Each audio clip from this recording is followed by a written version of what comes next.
వారంలో 12 నుంచి 18 లీటర్ల పాలు ఇచ్చే గేదెలు ఉన్నాయనేసి మనం చెప్తున్నాం. సో ఇప్పుడు ప్రస్తుతానికి హైయెస్ట్ అంటే ఎక్కువ పాలు ఇచ్చే గేదె ఏది ఉంది, అలాగే వీటి ధరలు ఏమైనా చెప్తారా? చెప్తామండి. ఇదైతే ఫస్ట్ లాక్టేషన్ అండి, కనిపించేది ఫస్ట్ లాక్టేషన్ కాబట్టి ఇదైతే ఉదయం 6 సాయంత్రం 6 ఇస్తుందండి. ఫస్ట్ లాక్టేషన్ కదా. ఇదైతే సెకండ్ లాక్టేషన్ అండి. సెకండ్ లాక్టేషన్ అండి. ఇదైతే బన్నీ గేదండి. ఇది ఉదయం 10 సాయంత్రం 10 మిల్క్ ఇస్తుందండి. ఇదైతే 10 లీటర్లు 10 దీని బాడీ, దీని హెవీ సైజు చూడండి గేదె ఎలా ఉందో. ఎంత ఉండొచ్చు నాది? ఇది 1,30,40,000 అలా ఉండదు సార్. 20 లీటర్లు పాలు వేస్తుంది 1,40,000 ఉండదు. 1,50,000 దాకా ఉంటాయి. ఇచ్చి పెడతామండి 20 లీటర్లు. ఇదిగోండి, ఇది కూడా సెకండ్ లాక్టేషన్ అండి.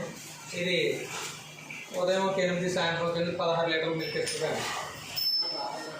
అండి ఇదైతే ఈయన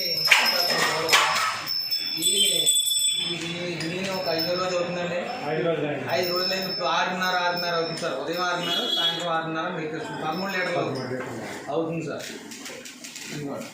ఇది కూడా మన గ్రేడెడ్ ముర్రా టైప్ అండి. ఇది కూడా ఈయన ఒక 6 అవుతుంది సార్. ఇదైతే ఒక 6 అవుతుంది. 12 లీటర్లు. ఇది ఫస్ట్ లాక్టేషన్ అండి. ఇదిగోండి, ఇది ఈయన 3వ రోజు సార్. ఇప్పుడైతే 4 లీటర్లు ఇస్తుంది.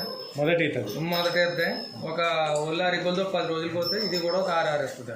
12 లీటర్లు. ఇది కూడా సాయంత్రం ఒక 6:30 13 లీటర్లు మిల్క్ ఇస్తుంది.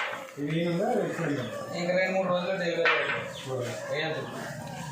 16 లీటర్లు 16 లీటర్లు. చూసారు కదండి. సో చూసారు కదండి, మీరు అందరూ వచ్చినప్పుడు అనేసి రాజేష్ అన్న గారు చెప్తా ఉన్నారు.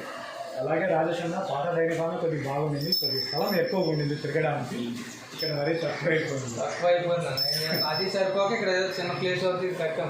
3 నెలలు అవుతుందంటే. మీరు ఈత కాలము పళ్ళ ద్వారా చెక్ చేసి చూసుకోవచ్చు. ఇక్కడ ఏ ఒక్క పడే అవకాశం లేదు. పట్టుకునేసి మీరు చెక్ చేసుకోవచ్చు. అలాగే పాలు పిండిన తర్వాత బ్యాలెన్స్ చేయండి అనేసి మన జొన్నలు చూస్తాము. అదే చూసుకోండి, వచ్చి చూసుకుని మా డైరీ ఫామ్లో గేదెలు పాలు పిండుకుని 3 పూటలు తీసుకెళ్ళాలి. భయా